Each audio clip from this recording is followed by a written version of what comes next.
आपके पास तो काफी अच्छा कलेक्शन है किताबों का मिस्टर कवि। आप लोग यहाँ मुझे बुला लिया होता, मैं भी और आ जाता। हम लोग वीडियो चैट भी कर सकते थे फिर से। लगता है आपको हमारे यहाँ पर आना पसंद नहीं आया। जी नहीं, ऐसी बात नहीं है। क्या लेंगे आप लोग, चाय या ठंडा? चाय ठंडा तो बाद में ले लेंगे, फिलहाल तो हम लोग किताबें लेने आए हैं। मिलेगी? हाँ हाँ, क्यों नहीं। बोलिए कौन सी किताब चाहिए आपको? हमें 4 किताबें चाहिए। Bye bye son, the great cyber heist, high like a kite और स्टोन एज। क्या हुआ? किताबों का नाम सुन के नानी याद आ गई? अरे कोई अपने दुकान से इस तरह भागता है भला? मैडम वो लोग बहुत खतरनाक लोग हैं मैडम, वो मुझे मार देंगे। अगर सच नहीं बोलोगे तो फांसी पे छोड़ोगे। शशांक और राजीव के खून के जुर्म। नहीं, मैंने उनका खून नहीं किया, मुझे तो बस उन पर नजर रखने के लिए कहा गया था। किसने कहा था नजर रखने के लिए? कवि! कवि! हाँ, कवि! 6.21 नैनो हर्ट्ज। क्या? लेकिन कवि,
ये क्या चक्कर है?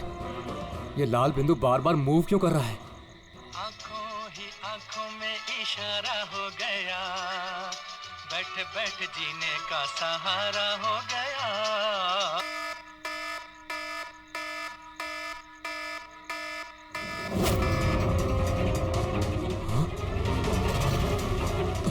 ये लाल बिंदु कहाँ गायब हो गया?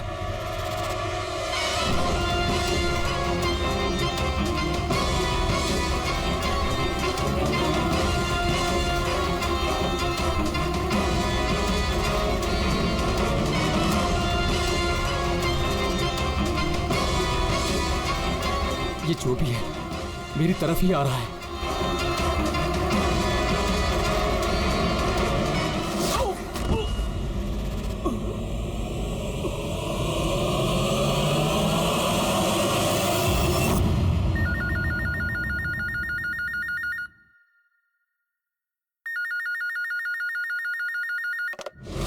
Hello, CID bureau.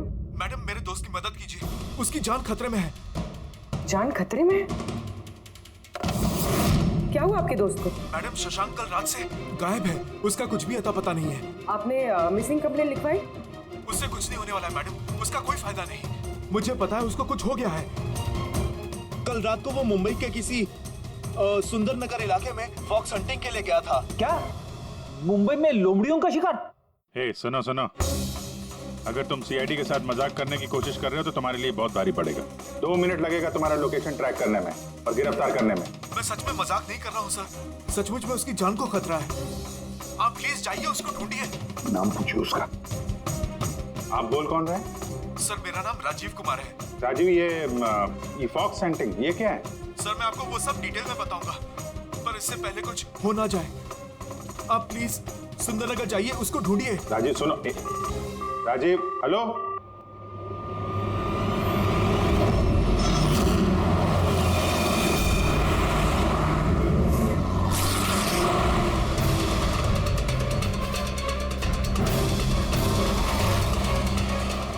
सर एक मिनट, वो गाड़ी पीछे बिल्डिंग में है सर।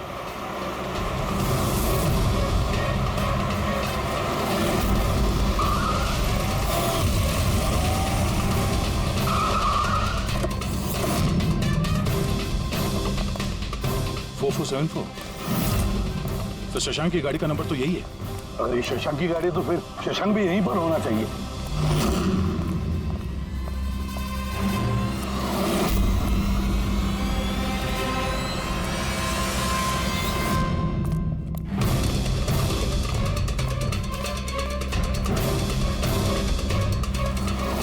Oh my God.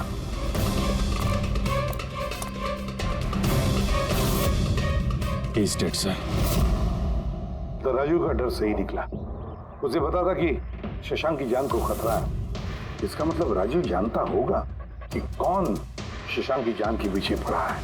पूर्वी, तो राजू को फोन करो।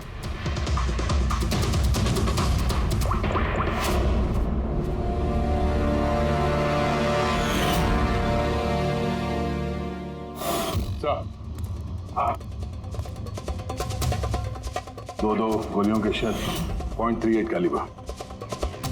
सर ये राजीव फोन नहीं उठा रहा है। सर कहीं इस राजीव की जान को भी खतरा तो नहीं है? सर एक बात समझ में नहीं आ रही सर। शहर के इस इलाके में कोई लोमड़ियों का शिकार करने क्यों आएगा? शिकारी खुद शिकार हो गया। मुझे तो यहाँ दूर दूर तक कोई भी लोमड़ी नजर नहीं आ रही है। रेडी पंकज, चुप रहो। ये फॉक्स हंटिंग सीक्रेट कोड है और इसका राज सिर्फ राजीव ही बता सकता है। राजीव के घर जाके पता लगाना पड़ेगा।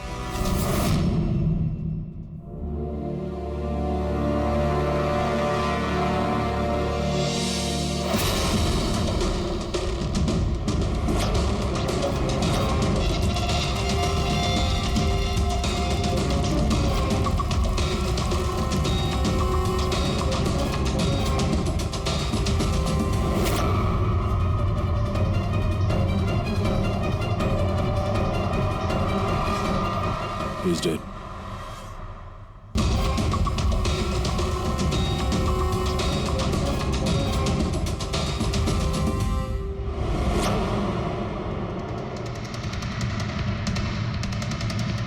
सर राजीव है सर। इसने अपने दोस्त की जान बचाने के लिए हमें फोन किया था और किसी ने इसी को मार दिया। और सर मारा भी शायद उसी गन से। ये देखिए .380 की बुलेट शेल्स, ठीक वैसे ही जैसे शशांक की बॉडी के पास में। ये कोई आपसे दुश्मनी का केस लगता है। किसी की राजीव और शशांक से कोई गहरी दुश्मनी होगी। खूनी तक पहुंचने के लिए सुराग हमें इस घर से ही मिलेगा। सर यहाँ तो बहुत सारे पजल की बुक्स और गेम्स हैं।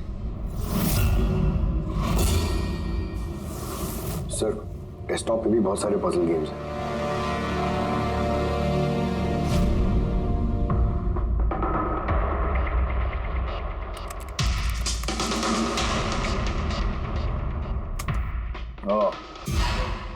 लगता है इस राजीव को पहेलियां सुलझाने का बहुत शौक था।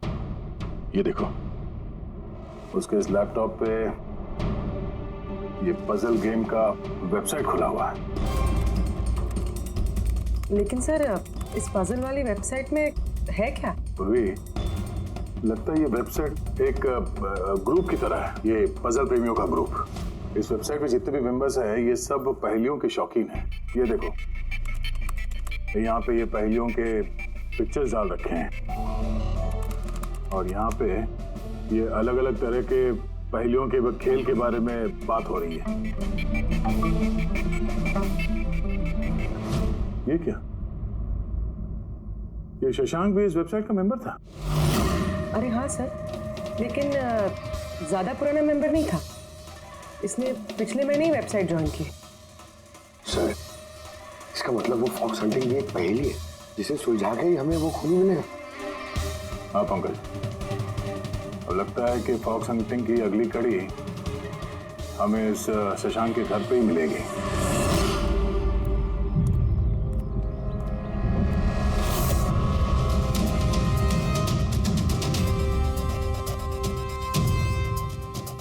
ताला लगा हुआ है दरवाजे में। लगता है शशांक यहाँ अकेला ही रहता है। कमाल है, आज तो शशांक के यहाँ बहुत मेहमान आ रहे हैं। नमस्ते जी। कौन? विकास तुम हो क्या? मैं वो नहीं हूँ जो आप समझ रहे हैं। मैं इंस्पेक्टर दया, सीआईडी से। सीआईडी वाले दया? अरे तुम्हारा तो बहुत नाम सुना है। बहुत कहानियां सुनी हैं तुम्हारी। शाबाश, ऐसे ही देश का नाम रोशन करते रहो। Thank you. हम लोग यहाँ शशांक जी से मिलने आए थे। शशांक? हाँ। क्या हुआ शशांक? नहीं, कुछ हुआ नहीं उसे। कोई और भी आया था शशांक के घर पे? हाँ, 20-25 मिनट पहले कोई आया तो था।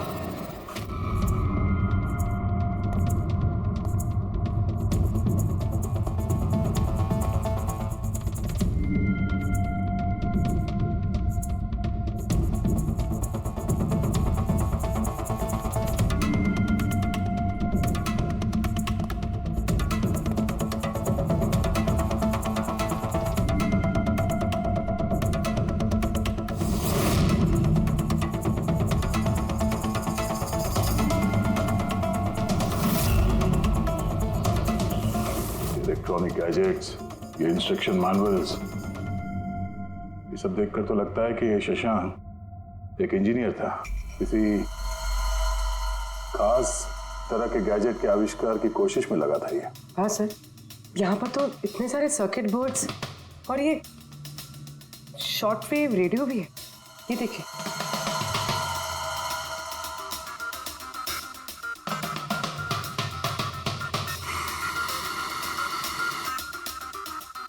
इस जगह पे सामान सब जिस तरह से बिखरा हुआ है, ऐसा लगता है कि यहाँ हमसे पहले कोई आया था इस कमरे की तलाशी के लिए। लगता है वो किसी खास चीज की तलाशी के लिए आया था। सर कहीं वो आदमी तो नहीं जिसके बारे में वो बता रहे थे कि हमसे पहले आया था? सर कहीं इस घर की चाबी तो नहीं है उसके पास? हो सकता है खूनी के पास शशांक के घर की चाबी हो सकती है, मुमकिन है। पर अहम सवाल ये है कि वो यहाँ ढूंढने क्या आया था, और जो चीज वो ढूंढने के लिए आया था वो उसे मिला है या नहीं। लेकिन सर यहाँ पर तो इतना सारा सामान है, हमें पता कैसे चलेगा कि कोई सामान गायब हुआ भी है या नहीं? पूरी पहले तो हमें ये पता करना होगा कि राजीव और शशांक की दोस्ती कितनी गहरी थी, और ऐसे किस चीज में ये लोग फंसे थे जिसकी वजह से इनकी जान चली गई। सर राजीव और शशांक की तो मौत हो चुकी, हमें कैसे पता चलेगा कि उनकी दोस्ती कितनी गहरी थी? पता चलेगा, पजल वाली वेबसाइट के बाकी के मेंबर से पता चलेगा।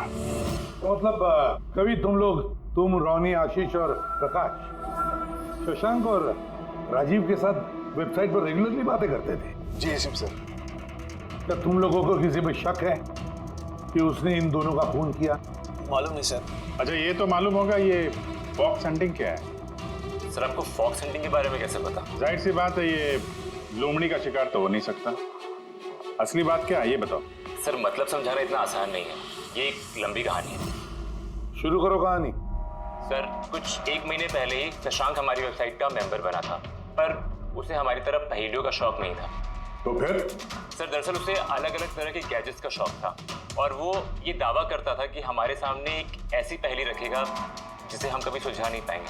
अच्छा, तो क्या थी वो पहेली? सर उसने खुद का एक शॉर्ट वेव रेडियो बनाया था, और अलग अलग तरह के स्टेशंस को चेक करते करते वो एक खास तरह के स्टेशन पे पहुंचा, जिस स्टेशन का नाम था नंबर स्टेशन।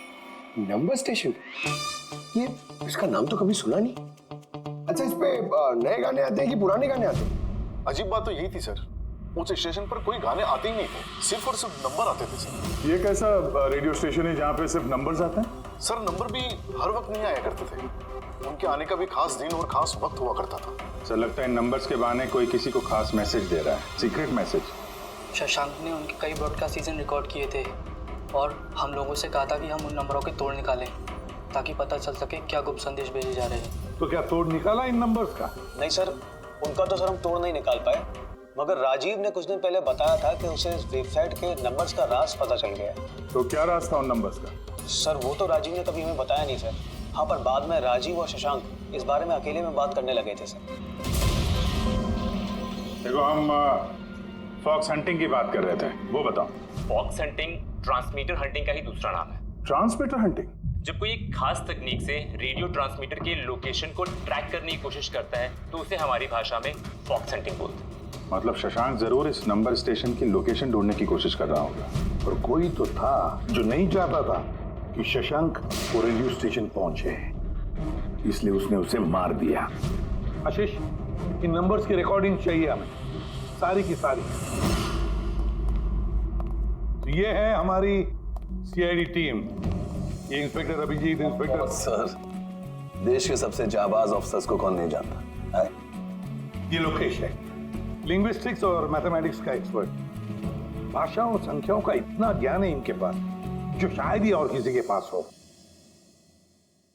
तो लोकेश जी, क्या लगता है आपको, ये मोबाइल और इंटरनेट के जमाने में कोई नंबर स्टेशन का इस्तेमाल क्यों करेगा संदेश भेजने के लिए? अभिजीत, ये नंबर स्टेशन का इस्तेमाल बहुत पुराना है। इनफैक्ट सेकेंड वर्ल्ड वॉर में भी कई देश की सेनाएं ये तकनीक यूज करती थी अपने उन एजेंट्स तक पहुंचने के लिए जो दूसरे देशों में थे। हाँ, मानते हैं कि इस वक्त मोबाइल इंटरनेट का जमाना है, पर मोबाइल इंटरनेट से दिए गए मैसेजेस बहुत आसानी से ट्रेस हो सकते हैं। एग्जैक्टली, इसीलिए तो ये वही तरीका इस्तेमाल कर रहे हैं, सेकेंड वर्ल्ड वॉर वाला। अब लोकेश, पता ये लगाना है कि इन संख्याओं के पीछे असली मैसेज क्या है। Sure sir. वैसे ये मैसेजेस कौन सी रेडियो फ्रीक्वेंसी पर आए थे? 3.22 नैनोहर्ट्ज।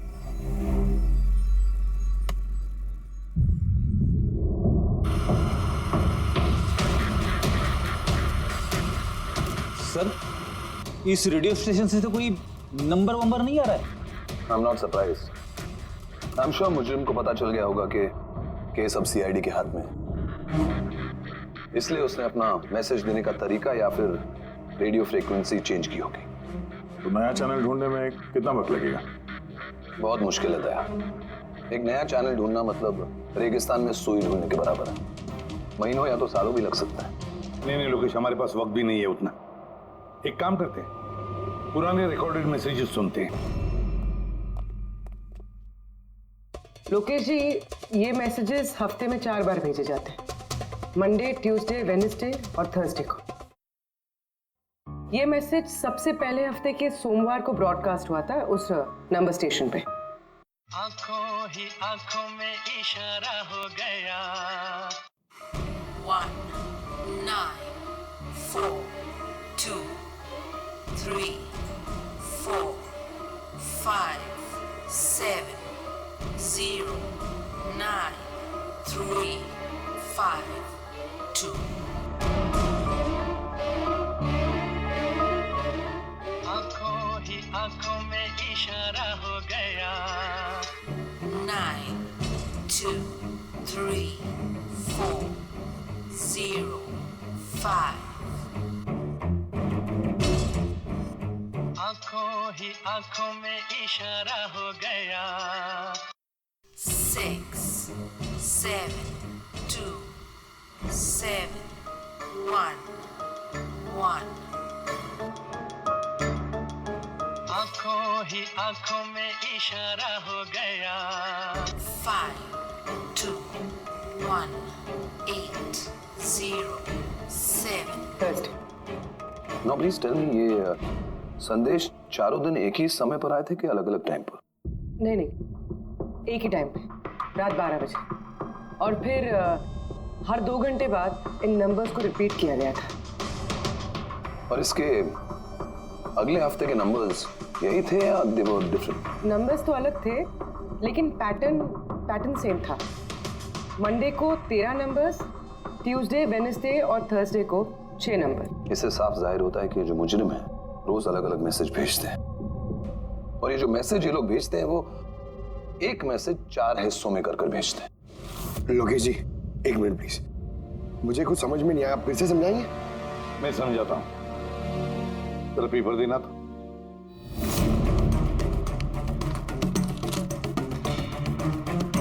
मान लो ये पूरा कागज एक मैसेज है, एक, इसके हम 4 हिस्से करेंगे। अब इस एक कागज के 4 टुकड़े हो गए, 4 हिस्से, मतलब एक मैसेज के 4 हिस्से हो गए, है ना? ये देखो,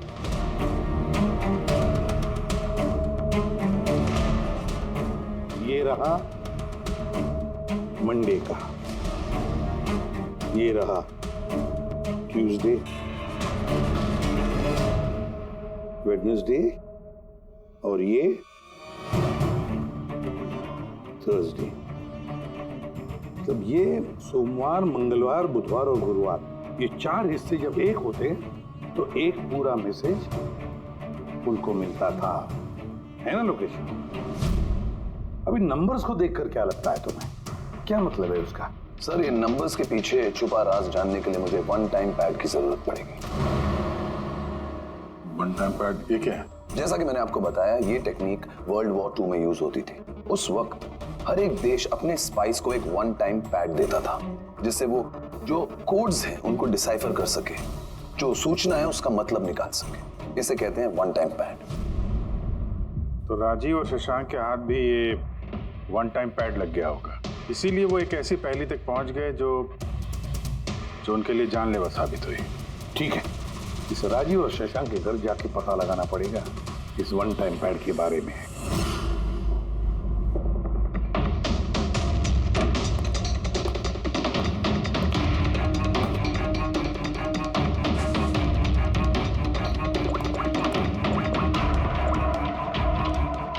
हेलो अभिजीत सर, यहाँ पर तो कोई कागज नहीं है। आपको कोई कागज मिला? हम लोग शशांक के घर में ही हैं, देख रहे हैं।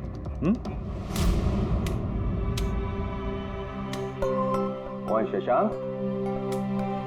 कौन है यहाँ? आप आइए, पहचाना? इंस्पेक्टर दया। अच्छा, सीआईडी वाले दया। आप यहाँ कुछ काम थे यहाँ? हाँ, वो शशांक मेरी इलेक्ट्रिक केतली लेकर आया था कुछ दिनों के लिए, वही लेने के लिए आया था। पंकज सर, देखो वहां पे कोई इलेक्ट्रिक केटल है क्या? सर, ये इलेक्ट्रिक केटल तो शशांक की है, इंटरनेट से मंगाई उसने, ये बिल है साथ में। नहीं, ये इलेक्ट्रिक केतली मेरी ही है। लगता है आपको कोई गलतफहमी हो रही है। ये केटल तो शशांक ने खरीदा था। नहीं दया, मुझे कोई गलतफहमी नहीं हो रही है। तुम्हारा ये ऑफिसर या तो झूठ बोल रहा है और या मेरी तरह अंधा हो चुका है। अरे बदतमीजी क्यों कर रहे हैं? मुझे दिखाई देता है और मैं झूठ नहीं बोलता हूँ। यहाँ पे बिल्स हैं, ये इलेक्ट्रिक केटल, इलेक्ट्रिक कंपोनेंट्स, ये सर्किट बोर्ड और ये किताबों का बिल। क्या कहा? शशांक ने किताबें खरीदी? एक और झूठ। अरे नो झूठ, ये मेरे हाथ में बिल्स हैं। शशांक किताबें खरीद ही नहीं सकता। एक मिनट, आप ये ऐसा क्यों कह रहे हैं? क्योंकि उसे डिसलेक्सिया है। डिसलेक्सिया? हाँ, डिसलेक्सिया। इस बीमारी से पीड़ित लोगों को पढ़ना ही अच्छा नहीं लगता। किताबें खरीदना तो बहुत दूर की बात है। पंकज, वो किताबें कहाँ हैं? सर, किताबें तो नहीं है, ये खाली डब्बा है। ओह, इसका मतलब है खूनी यहाँ किताबें ढूंढने आया था। तो वो किताबें ही वन टाइम पैड है जिसकी हमें तलाश है। ये कितनी किताबें?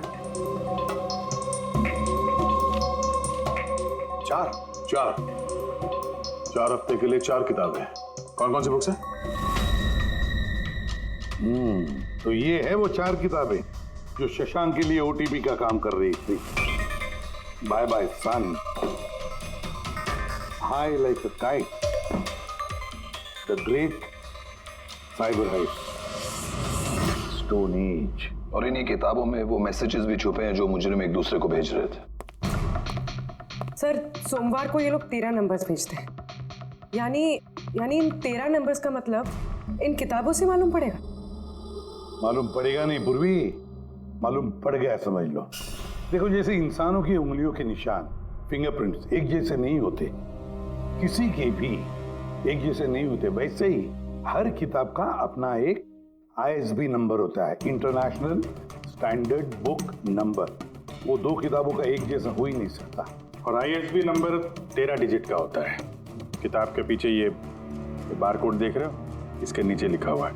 इसे किताब का बारकोड भी कह सकते हैं। वैसे ये नंबर दूसरे तीसरे पेज पे भी लिखा रहता है, ISB नंबर। सर, मतलब इन ISB नंबर्स को इंटरनेट पे सर्च करके मुजरिम को सबसे पहले ये पता लगता है कि किताब कौन सी खरीदनी है। एग्जैक्टली। और फिर उस किताब के ISB नंबर से वो लोग अपना सीक्रेट मैसेज ढूंढ लेते हैं। तो जो पहले सोमवार को ISBN नंबर भेजा गया था सर, वो है ये 19423457099352। पूर्वी जरा चेक करो, इन 4 किताबों में से ये ISBN नंबर किसका है?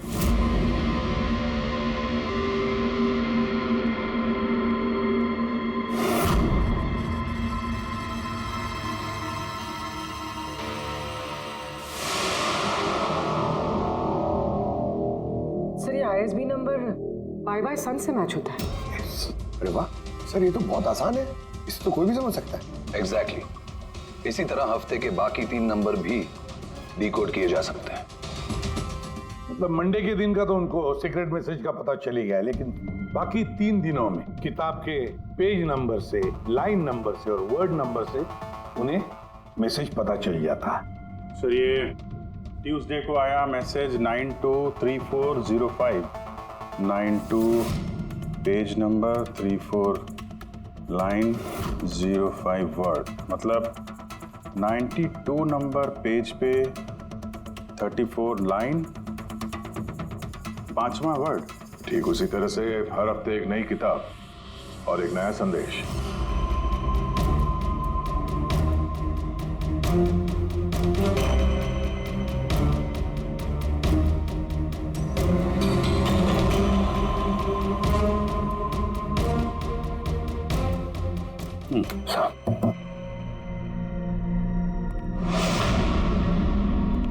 पूर्वी सर, पहले हफ्ते का क्या मैसेज है? सर बाइबर्सन किताब से जो पहले हफ्ते का मैसेज है वो है kidnap money bags junior. Kidnap money bag. Sir दूसरे हफ्ते आया था, ये किताब का नाम है द ग्रेट साइबर हाइस्ट। इसका मंगलवार को आया था सर रैंसमवेयर, और वेडनेसडे को अटैक, और थर्सडे को आखिरी मैसेज आया था ट्रिंग ट्रिंग ट्रिंग ट्रिंग। और तीसरे हफ्ते की किताब है sir high like a kite. High like a kite. और इसका संदेश है कंसाइनमेंट। कंसाइनमेंट जी सर। बीच। बीच। साउथ। South Beach. सर ये जो चौथी किताब है, इस हफ्ते की किताब द स्टोन एज, इसका मैसेज जो है ट्यूसडे के लिए black forest. Black forest. Wednesday का है गोज। बस इतना ही है सर, इट्स इनकम्प्लीट। आज गुरुवार है सर, ये अधूरा संदेश आज रात पूरा किया जाएगा। हाँ अभिजीत, अब तक जितना भी मैसेज आया हमारे पास अच्छी तरह से स्टडी करके देखना पड़ेगा ये क्या खिचड़ी पक रही है। सर ये पहला message kidnap money bag junior. ऐसा लगता है ये मैसेज अजिंक्य जी के लिए।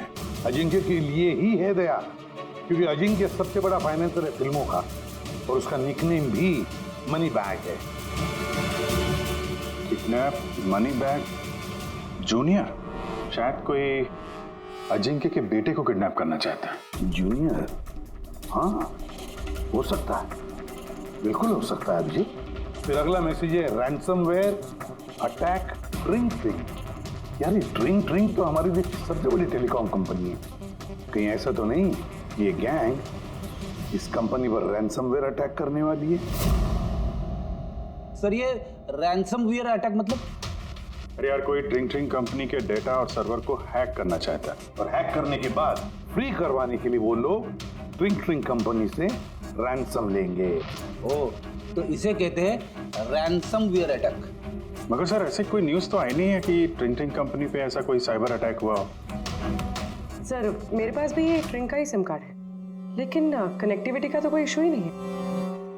और सर तीसरा मैसेज है कंसाइनमेंट साउथ बीच। ऐसा लगता है कि साउथ बीच में कोई गैर कानूनी कंसाइनमेंट आ चुका है या फिर आने वाला है। Black forest gold. Abhijeet Daya, इस गैंग का असली गेम क्या है आज रात को 12 बजे से पहले पता लगाना पड़ेगा, और रात के 12 बजे जो नंबर ब्रॉडकास्ट होने वाला है उसे ब्रॉडकास्ट होने नहीं देना चाहिए। क्या काम करो, इस अजिंक्य के घर जाओ और पता लगाओ उसका बच्चा ठीक है क्या। अभिजीत ट्रिंग ट्रिंग कंपनी में जाकर उन्हें अलर्ट करो, कहो कि उन पर शायद साइबर अटैक होने वाला है, रैंसम अटैक। और पंकज साउथ बीच जाओ और देखो कोई कंसाइनमेंट आया है क्या, या फिर कोई कंसाइनमेंट आने वाला है क्या, पूरा पता लगाओ। सर मैं कहाँ जाऊँ सर? हम कहीं नहीं जाएंगे, हम तीनों यहीं पर रुकेंगे ये पता लगाने के लिए कि इस गैंग को कैसे पता चला कि शशांक और राजीव ने उनके सारे मैसेजेस डिकोड कैसे किए।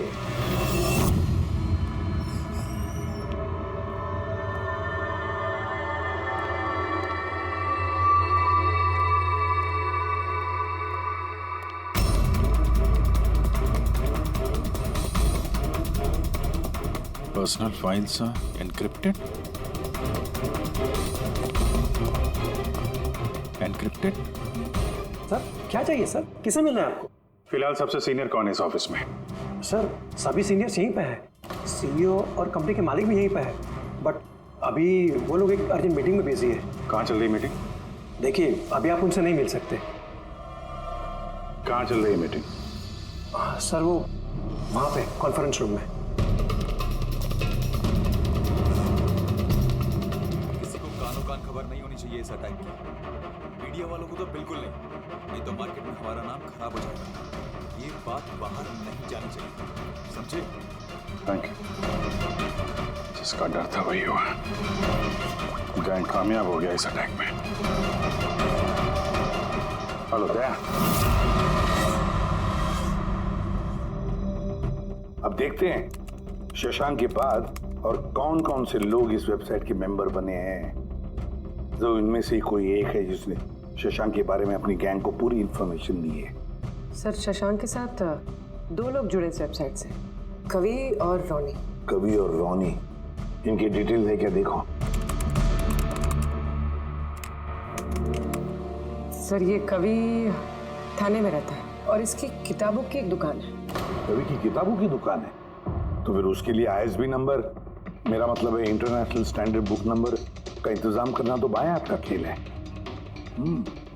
और ये रोनी वो क्या करता है? सर रोनी पुणे के कॉल सेंटर में काम करता है।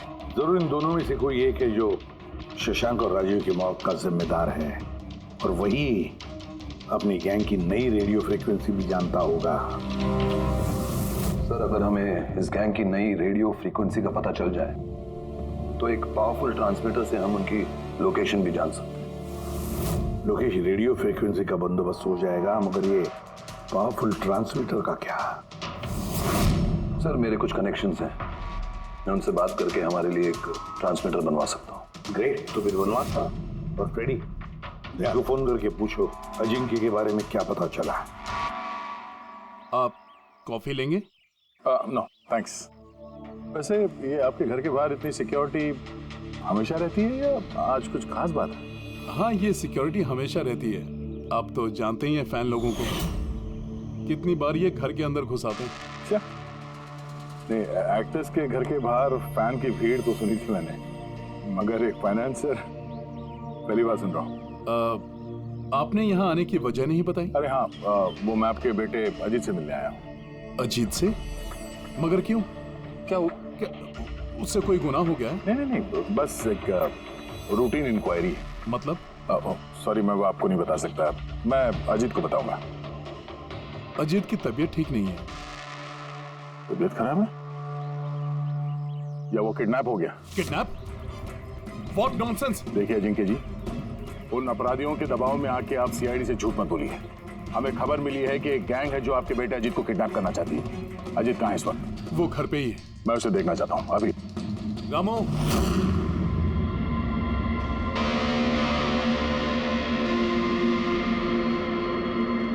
अब तो तसल्ली हो गई। मैंने आपसे कहा था ना मेरा बेटा घर पर ही है, उसकी तबीयत ठीक नहीं है। जाओ बेटा, कमरे में जाके आराम करो। एक मिनट।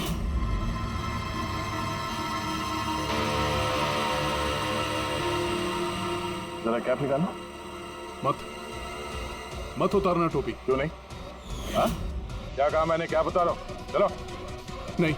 उन्होंने क्या बोला?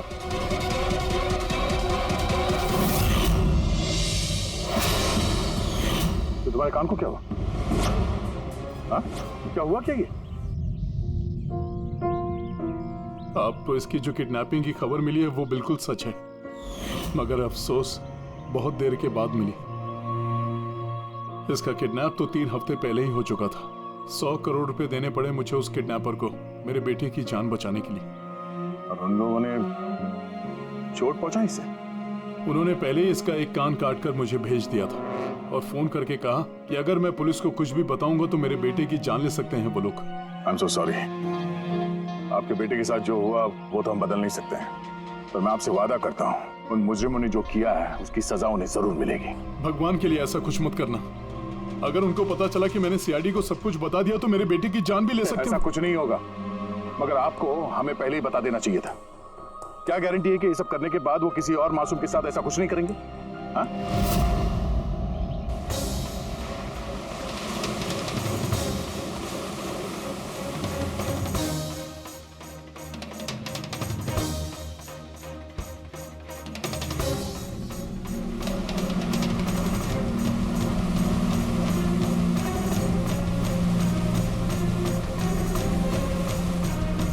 अगर वो कंसाइनमेंट आ चुका है और डीलिंग हो चुकी, फिर तो कोई सुराग मिलना चाहिए यहाँ पर।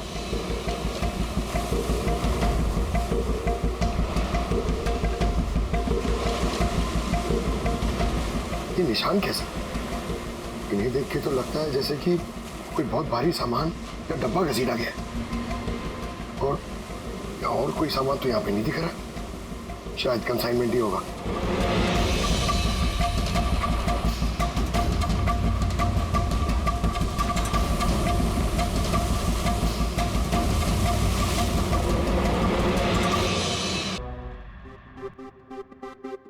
.21 नैनोहर्ट्ज। अब इससे पहले कि इस हफ्ते का आखिरी संदेश वो लोग भेजे और एक जुर्म करें, हमें इस गैंग को रोकना होगा। और सर, जितने भी जुर्म इस गैंग ने किए हैं सब के सब वीकेंड में किए हैं, शुक्रवार, शनिवार, रविवार।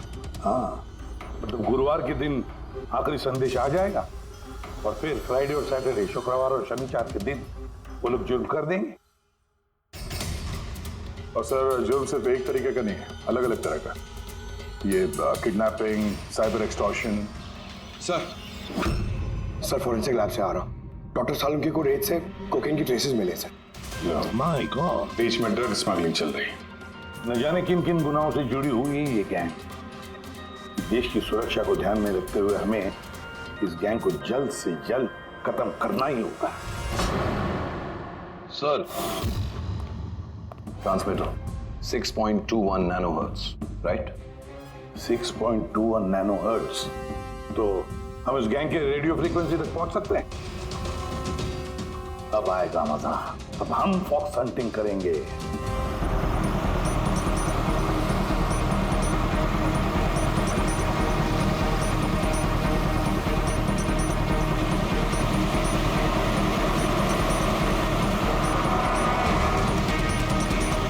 बस बस सर, यही सिग्नल दिखा रहा है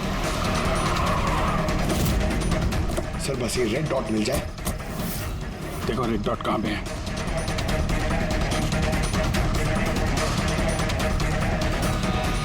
सर 12 बज रहे हैं। ये ब्रॉडकास्ट किसी भी वक्त हो सकता है। मैसेज मिस नहीं होना चाहिए।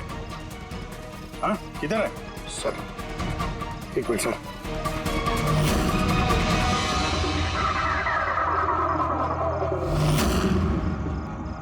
सर, हाँ, एक मिनट सर, इधर है सर। आंखों ही आंखों में इशारा हो गया। 9, 2, 2, 3, 0, 9.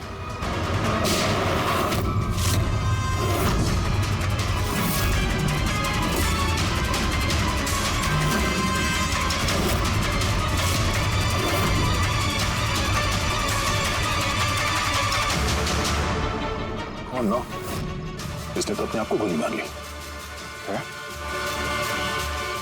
आई गैंग का लोगो। इस गैंग से तो हमारा सामना पहले भी हो चुका है। कौन है तुम्हारा बॉस और कौन कौन लोग शामिल है तुम्हारे धंधे में? इसका जवाब आप मेरे मुंह से कभी सुन नहीं पाओगे एसीपी साहब। इस गैंग में काम करने वाले अपने बॉस का नाम बताने के बजाय आत्महत्या करना ज्यादा पसंद करते हैं। ये तो गया, लेकिन अगला जुर्म होने से रोकना होगा। वो क्या नंबर है उसका देखो। मैसेज का क्या मतलब है? 92 number plate 2309, 23 number line. Kaboom? Kaboom? Kaboom क्या होता है सर? कबो मतलब धमाका। धमाका मतलब कि कोई बम ब्लास्ट होने वाला है? पहले जो शब्द मिले थे हमें मैसेज से वो थे the stone age, black forest, ghost, और अब कबूम, ब्लैक फॉरेस्ट में धमाका। इसके पहले कि और मासूम लोगों की जाने जाएं, पता लगाना होगा ये धमाका कब और कहां होने वाला है।